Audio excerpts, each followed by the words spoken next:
Alright, hi everyone. Welcome to Summit Online on CI/CD at Scale, Best Practices with AWS DevOps Service. My name is Meng, and I'm a Solutions Architect here with AWS. It is amazing to see how DevOps and CI/CD has been gaining momentum over the years. Today, almost every organization wants to be more productive and more agile. That's why they're looking to bridge the silos between dev and ops. Hence, what we call as DevOps, right? So now DevOps is not a product. It's a culture, a movement, or even a transformation for many companies.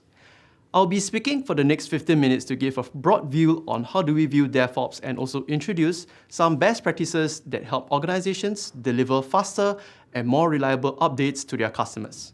Later on, I'll be inviting Martin and Arshad from Electrify Asia, who will be speaking more about how DevOps have helped to enable their teams to be more productive.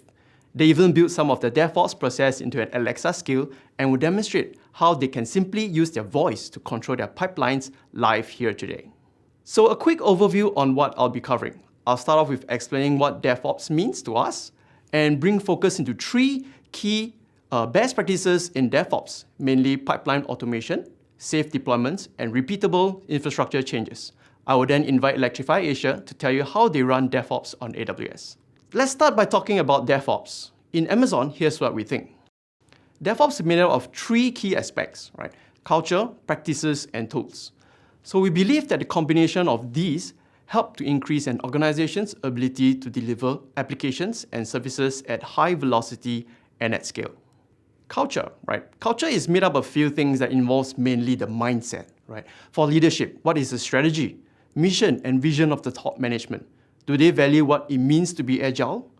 In the organization, is there a learning culture in place? Does everyone understand what it means to develop modern applications? Now, the individuals, are they stuck to the old traditional mindsets of software engineering? And practices. These are mainly processes in the organization. Do you practice loosely coupled architectures? Do you do small but frequent deployments to reduce your risk of application defects? Do you enforce good coding practices? Does the organization follow microservices patterns, and so on and so forth? Now, tools. Having the right culture and practices is still not enough without the tools to ensure that the teams are productive. Yeah, sure, we can do smaller, frequent deployments, but doing so manually is not scalable, right? You need tools to automate the process. Now, let's talk about what it means to have DevOps at scale, right? A typical small development shop may have a simple release process like this, right? A source repository where they pull the application code from, build the application with an artifacts and output, put it through pre-production environment with some unit tests, and finally push it to production. As you scale, you probably have a more complex application with a larger team. Now, perhaps more QA testers to write more test cases and put the application through a more rigorous testing. You may also deploy to a variety of deployment destinations, right? For example, on AWS, we have like EC2, Lambda, containers, or beanstalks. You see that now it becomes a more complex architecture, and you want to think of introducing infrastructure as code, abstracting configuration and maintaining a base image, and so on. And then you might think of a global deployment, right? Across regions. You need to consider how to ensure your applications function reliably, highly available, and secure at the same time. So at scale, you find that you are faced with a huge operational challenge. So I'll be highlighting three best practices for CI/CD that we believe are crucial to running DevOps at scale. Firstly, right, pipeline automation. So this is a typical release process stages and similar to the one that I've shown earlier. At each stage here, there are some practices to be in place. The best practice here is to automate everything, right? Leave no room for human intervention, because when there is a human involved, there will always bound to have an error. So on AWS, we provide several tools that can help to automate most of these practices. So as you can see here, these are the AWS Code Services that can be used for automation, right? So we have a Code Pipeline, Code Build, Code Deploy. So Code Pipeline is like the glue here that helps to gel all of these services together, right? The reason we have different tools for different stages is because they are purpose-built and are fully customizable, just like Lego blocks, right? So you can use each of these services individually. Like for example, you can swap out code commit with GitHub, or simply use the whole suite to build your pipeline.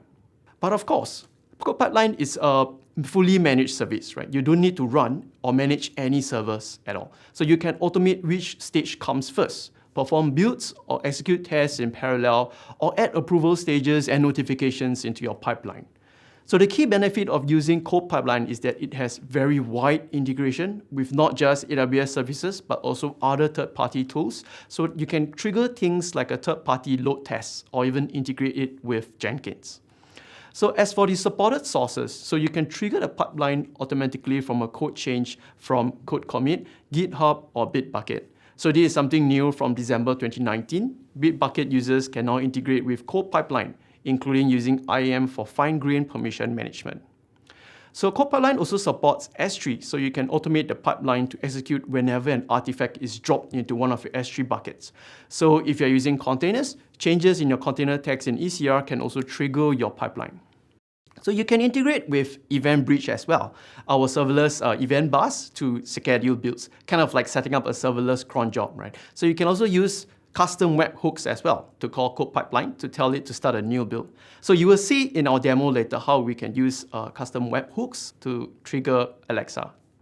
In terms of deployment targets, there are quite a handful. So we have CodeDeploy, integrated across EC2, containers, and serverless as well. So looking back at our release process, right, the goal of continuous integration is to keep changes as small as possible and build as often as you can. So you want to automate this process of kicking off a new build whenever new code is checked in without any developer involvement. By automating your builds, you ensure that each build is repeatable and exactly the same each time. The post-build stage could also involve running a series of tests to ensure that defects are minimized. So CodeBuild is a service that can help to compile your code, run tests, and produce software packages. It is also a fully managed service, meaning that you don't have to provision any servers. So it helps to run your build process effectively at scale in the cloud. It processes each build immediately and run separate builds concurrently, which means that you will never need to wait for build capacity to be freed. So CodeBuild uses a file called buildspec.yaml, right? So it's a YAML file, which is like a sequence of commands that you can input to instruct CodeBuild to run. So these commands are organized into several phases of the build. So in this case, we are building a Java application and using commands like maven install. So you can also call AWS CLI commands to retrieve credential information from secret manager and add them into the application config. So remember that version 0.1 build commands are run in separate shells, so environments in memory are not carried to the next phase. So use version 0.2 to easily pass down environment variables. So this is usually a gotcha that most people often encounter. So something new from November 2019, CodeBuild added support for test reporting. So you can now view detailed results, trends, and history for the tests executed as long as the framework supports the test format. You just need to add this section here and specify a location for the report. Now the test report will provide a breakdown of each unit test, status of the run, how long it took, and any error logs. Very useful for developers to use this to quickly debug any defects found. So now let's shift the focus into deployments, in fact like safe deployments. So if you look at in a continuous deployment, the goal is to automate the deployment of your artifact into production without any impact to actual users. So if your changes can be applied seamlessly into production automatically, you can reduce your change lead time and therefore deploy more frequently. So here we have CodeDeploy, which is a service to help automate deployments in EC2 instances, ECS containers, Lambda, and even on-premise servers as well. So you can use CodeDeploy to avoid downtime by taking care of the logic behind picking which instance to update, stopping new connections from coming to your old instances, and even draining out existing traffic. So CodeDeploy can also be configured to watch for the health of the deployment and handle rolling back of the change quickly.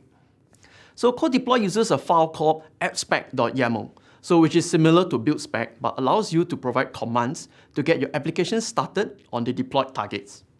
So this is an example of how an XSpec file will look like for an EC2 deployment. Right? So you can see here that the lifecycle hooks are fully customizable, so you can run commands from there, even things like secret manager, right, to load in environment variables, or to even start or stop servers, or even trigger your Ansible playbook from here. So you can also configure your deployment speed and deployment group as well. So you can customize these based on the appetite for risk. Like if, for example, if you're deploying to production, you might want to do this one at a time so that if there are any issues, you can quickly roll back the change and reduce the blast radius that you have in your live environment. So you can also target your deployments using groups, right? So by using tag values or auto-scaling groups, CodeDeploy can help you figure out and perform the deployment to the targets accordingly. Now let's take a look at how blue-green deployment is carried out in ECS to ensure zero downtime. Right? So you have an ALB that points to an HTTPS listener and a target group with a set of tasks. So this older version of code is what we usually call the blue group. In a blue-green deployment, you then have a green target group and a test traffic listener on a different port, but with traffic pointing to the blue target group. When the deployment starts, CodeDeploy creates a new task set. So at this point, note that no traffic is actually going into the green task. So once it has come up and become stable, CodeDeploy will shift the test traffic from the blue target group to the green target group. And at this point, live users still do not have access to the green task, and it's the perfect opportunity to run any validation tests on the new application version. So in any event that there is a breaking change and the lifecycle hook reports a failure, CodeDeploy will simply spin down this new task so production traffic is never impacted by this breaking change. So if the hook is successful, CodeDeploy will shift production traffic to the green target group. Now at this point, you can have CodeDeploy monitor alarms for any issues. So if any alarm triggers, it is easy and fast for CodeDeploy to roll back to the blue tasks as they have not been removed yet. Right? So blue tasks will actually wait out based on the termination wait time, which you can configure. So once the termination wait time is reached, the blue task will be teared down. As for Lambda deployments, a blue-green deployment is done through a Lambda weighted alias. So let's say we deploy a new version of Lambda function with CodeDeploy. If you have selected a canary deployment, it will shift 10% of the traffic for 10 minutes before shifting the rest. Now during the 10 minutes, it will constantly validate that it is working. If the hook fails or the CloudWatch alarm sounds, it will simply just roll back the traffic so that there's minimal impact to users in the live environment. If there were no issues encountered, it will shift 100% of the traffic over. Cool.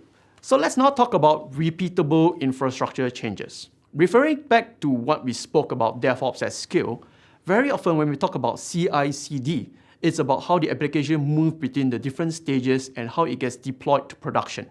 But in fact, there are actually so much happening around the application infrastructure, right? Take, for example, just one cluster of EC2 instances.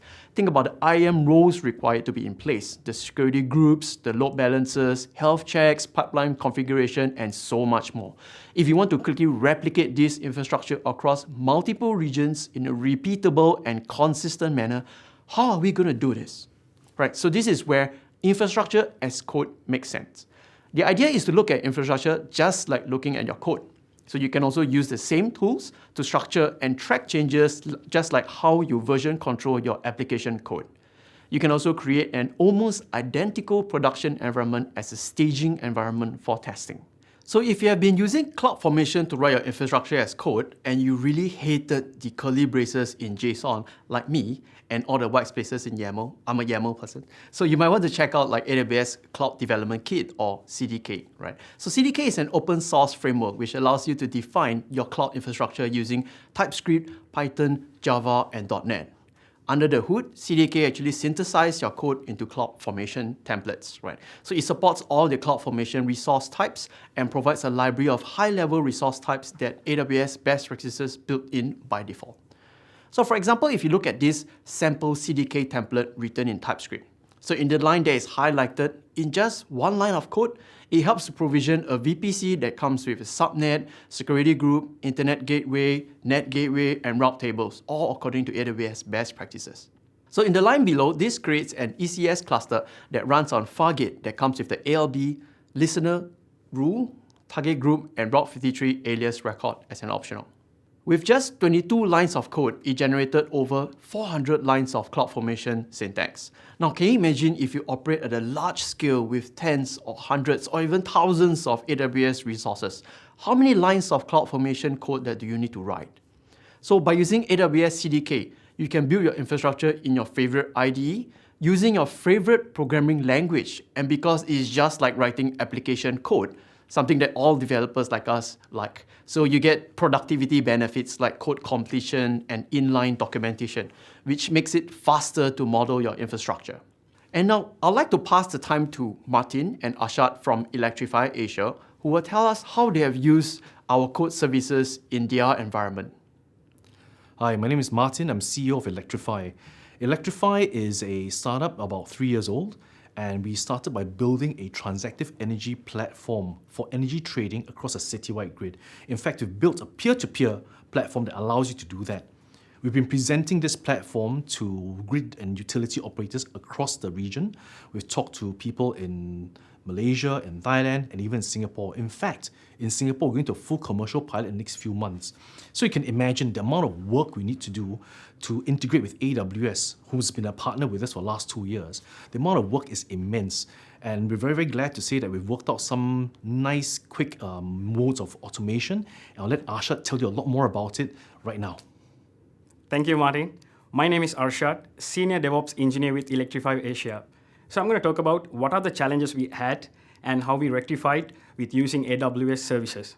Lacking a standard CI/CD platform, we were using a Jenkins server to do the deployment for all the application and this services. One of the main challenges was a proper CI/CD platform. Our app stack is running on multiple languages such as Golang, JS, Python, and some PHP as well. Setting up a CI process for each was not an easy task. More manual human interact workload for deployments.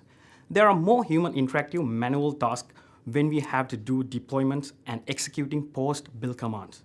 There are more downtimes and hard to roll back the deployments. Highly vulnerable security issues such as trouble with keeping the secrets. As a best practice, we should not commit the DB and other configuration files to the repos. It is highly vulnerable. Once we created the container images, need to set up a separate scanner for scan the images, which is an extra effort. Trouble managing the infrastructure. Managing the infrastructure changes for deployment was a huge trouble. Hard to isolate the bottlenecks of the application, services, hence no proper observability. In the DevOps culture, observability taking a pivotal role, which is really important to integrate all these into a CI/CD setup.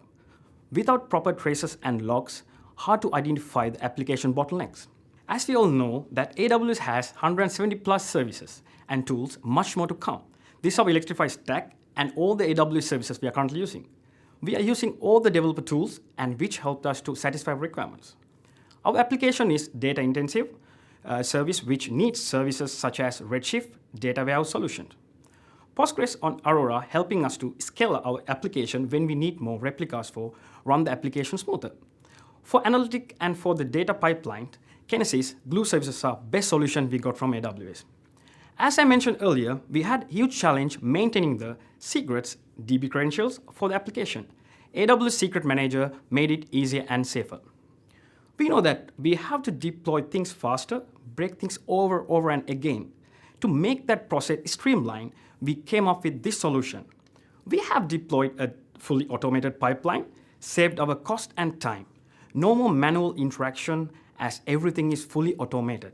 ECR is supporting inbuilt image scanning, hence we do not have to worry about the security side. Setting up an open source system such as Jenkins to build your code, you have to go through a lot, install all the plugins and configure. But AWS Code Build is really easy to use in a single file. You can write that you have to do and mention the required runtimes. AWS Code Build will do the needful. Deploying and setting up a Kubernetes cluster, it's not an easy task, but we can create a Kubernetes cluster within few minutes on EKS. Since we have using all AWS services, role-based permissions made the setup easy and more secure. All the RDS DB credentials are securely stored in AWS Secret Manager. Application can access securely. When it comes to observability, AWS Container Insight and CloudWatch made our life easier to monitor, observe the bottlenecks, and check errors, where we can improve our application to standard level. So this pipeline made our developers' life easier and no need to worry about the CI/CD. They can focus on their code instead. These tools help us to practice a good DevOps culture at Electrify. We didn't stop from only the pipeline, and we made it more interesting by integrating Alexa with our AWS Code Pipeline. Our application is running on multiple services. We thought, what if we can easily and fast deploy different versions of the application or services? We thought, okay, why don't we use a voice assistant? We developed a custom Alexa skill for our DevOps support, can call as a DevOps assistant. Maintaining the DevOps culture at Electrify is really important for us. This setup made our developers' life easier and really enjoyable while working with it. When we need to deploy versions, we just ask Alexa to do it. We have few intents developed, such as for deployments, check the pods, check the AWS resources, utilization. It's a demo time. So I'm going to show you how I'm going to do the deployments using the Amazon Echo device. So I have Amazon Echo device here. So in the screen, you can see the version 1 of the application. So we are going to do the deployment now. Alexa, open DevOps Assistant. Welcome to the Electrify DevOps Assistant. Deploy version 2. Deployment has been initiated for version 2. So let's go and see the console. So you see the deployment has been initiated. The deployment section is, you can see it's triggering. So let's wait. And once the deployment is completed, we will go to the next tab and we'll check the version 2 of the deployment. So the deployment is completed. So let's go to the version 2 tab. Okay, we'll refresh. Ta-da. So you can see the version 2 of the deployment. So this is how we are using day-to-day life, the Alexa, in our DevOps culture. So you can use the same thing in your organization as well. So you can try other services as, if you want to run the code build, you can just write Alexa skill and build your code. And if you want to get the notification as well, so you can get Alexa to get your build failure or successful notification. So let's assume you want to check your RDS performance, the connection count, maybe the CPU utilizations. So you can just write an Alexa app to get those done. And let's assume you want to run some scripts on your EC2 instances. So you can connect to the AWS System Manager to do that for you. So you can use whatever things in the AWS services and with the Alexa skill, because everything is running on Lambda, you can connect each other service together. So that's it from me. Thank you very much. So thank you, Martin and Arshad, for showing us how you can build on AWS. So to gain more confidence and hands-on experience with AWS, access the digital training built by AWS experts, attend our instructor-led classes by qualified AWS instructors, and learn how to design, deploy, and operate highly available, cost-effective, and secure applications on AWS.